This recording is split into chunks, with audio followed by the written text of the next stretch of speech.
ಇವತ್ತು BJPಯವರು ಮಾತನಾಡ್ತಾರೆ, ಅವ್ರು ಏನಿದ್ರು ಇಲ್ಲ ಧರ್ಮದ ವಿಚಾರ ಮಾತಾಡಬೇಕು, ಯಾವ್ದಾರ ಇಬ್ಬರ ಮಧ್ಯೆ ಜಗಳ ತಂದಿಟ್ಟು ಅದ್ರ ಮಧ್ಯೆ ಬಂದು ನಿಂತ್ಕೋಬೇಕು. ಅದು ಬಿಟ್ಟರೆ 5 ವರ್ಷದ ನಾವು ಕಾರ್ಯಕ್ರಮ ಮಾಡಿದ್ದೋ ಅಂತ ಹೇಳೋದಿಲ್ಲ, ಮುಂದೆ ನಾವು ಮಾಡ್ತೀವಿ ಅಂತಲೂ ಹೇಳೋಕ್ಕಾಗಲ್ಲ, ಅಥವಾ ನಮ್ಮ ತಪ್ಪನ್ನು ಹುಡ್ಕೋಕ್ಕೂ ಆಗ್ತಾಯಿಲ್ಲ. ಇವತ್ತು ನಿಮ್ಮೆಲ್ರಿಗೂ ಗೊತ್ತಿದೆ ಅಸೆಂಬ್ಲಿ ಹೇಗೆ ನಡೀತು ಈ ಒಂದು ಅವಧಿನಲ್ಲಿ ಅಂತ.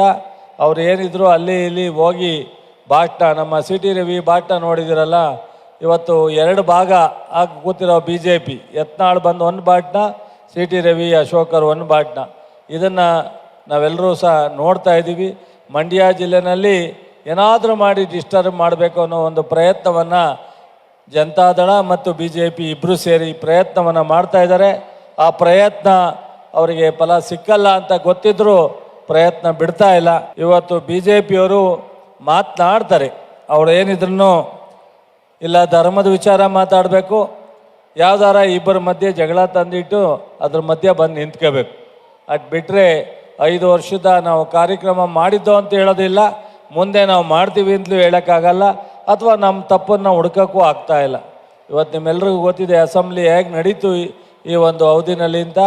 ಅವ್ರು ಏನಿದ್ರು ಅಲ್ಲಿ ಇಲ್ಲಿ ಹೋಗಿ ಭಾಷಣ, ನಮ್ಮ CT ರವಿ ಭಾಷಣ ನೋಡಿದಿರಲ್ಲ, ಇವತ್ತು 2 ಭಾಗ ಆಗಿ ಕೂತಿರೋ BJP, ಯತ್ನಾಳ್ ಬಂದು ಒಂದು ಭಾಷಣ, CT ರವಿ ಅಶೋಕರ್ ಒಂದು ಭಾಷಣ.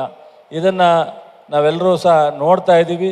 ಮಂಡ್ಯ ಜಿಲ್ಲೆನಲ್ಲಿ ಏನಾದರೂ ಮಾಡಿ ಡಿಸ್ಟರ್ಬ್ ಮಾಡಬೇಕು ಅನ್ನೋ ಒಂದು ಪ್ರಯತ್ನವನ್ನು ಜನತಾದಳ ಮತ್ತು BJP ಇಬ್ಬರು ಸೇರಿ ಪ್ರಯತ್ನವನ್ನು ಮಾಡ್ತಾ ಇದ್ದಾರೆ. ಆ ಪ್ರಯತ್ನ ಅವರಿಗೆ ಫಲ ಸಿಕ್ಕಲ್ಲ ಅಂತ ಗೊತ್ತಿದ್ರೂ ಪ್ರಯತ್ನ ಬಿಡ್ತಾ ಇಲ್ಲ.